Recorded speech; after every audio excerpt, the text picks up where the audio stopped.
versions of the story feature the spectacular sequence of Mowgli's kidnapping by the Bandarlog, the monkey people. In Kipling, the ruined city of the monkeys is a frightening place. The monkeys roam the ruins, pretending to be men. They are people without a law. They want Mowgli to teach them how to weave sticks together to make shelter. Bill Peet tried to retain the mysterious qualities of Kipling's Bandarlog.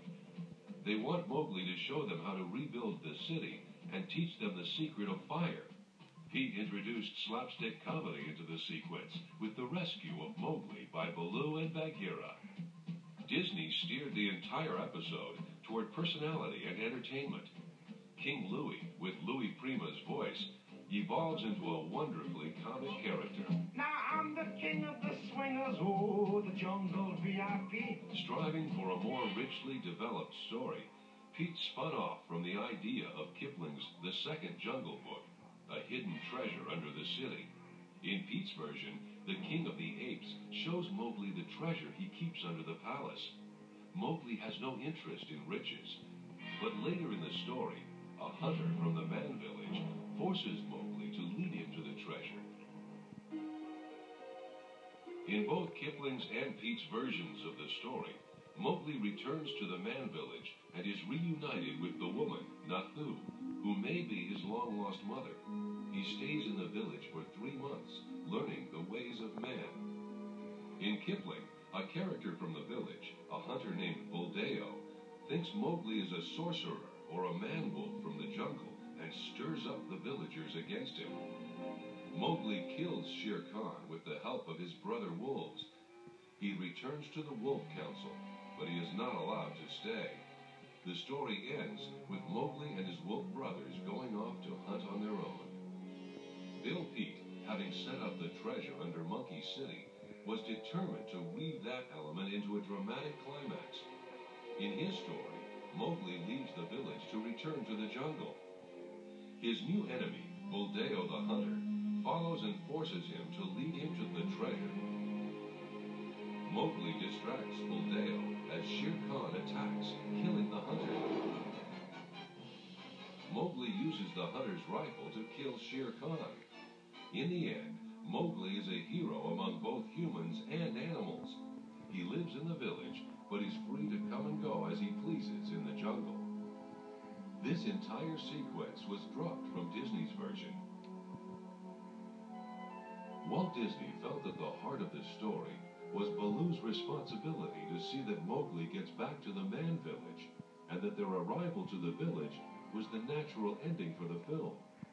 Walt's biggest question was, what draws Mowgli to the village after he spent the whole story trying to stay in the jungle? Nothing or nobody is ever going to come between us again. When Bill Peet left the project, Disney had urged his story team to ignore Kipling's The Jungle Book and to concentrate on entertainment and personality. But in story meetings, when they were stuck for the ending, Walt kept browsing the book for ideas. He found inspiration in 2 passages, one from the end of Mowgli's stories in The Jungle Book. Years afterward, he became a man and married. And one from Kipling's The Second Jungle Book. A girl in a white cloth came down some path that led from the outskirts of the village. Mowgli parted the stalks with his hands and watched her until she was out of sight.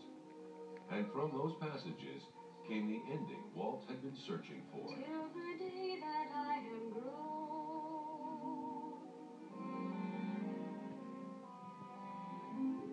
Despite the falling out between Walt and Bill Peet, it's interesting to see how much the final version of Disney's The Jungle Book owes to the original work done by Peet. Thank you for detaining my victim.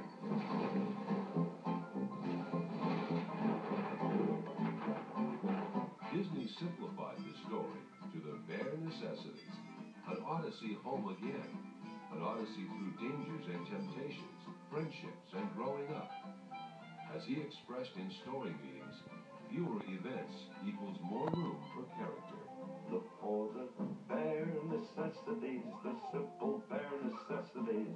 The enduring appeal of The Jungle Book is a testament to Walt Disney's understanding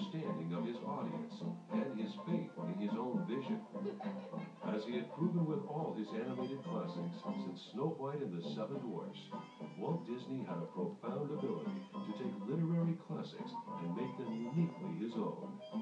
With Kipling's The Jungle Book, he took a story that dramatized the differences between man and animals in a world where man is the danger, and transformed it into a delightfully entertaining musical adventure about the similarities between man and animals and the brotherhood of all living creatures. I still think he'd have made one swell band.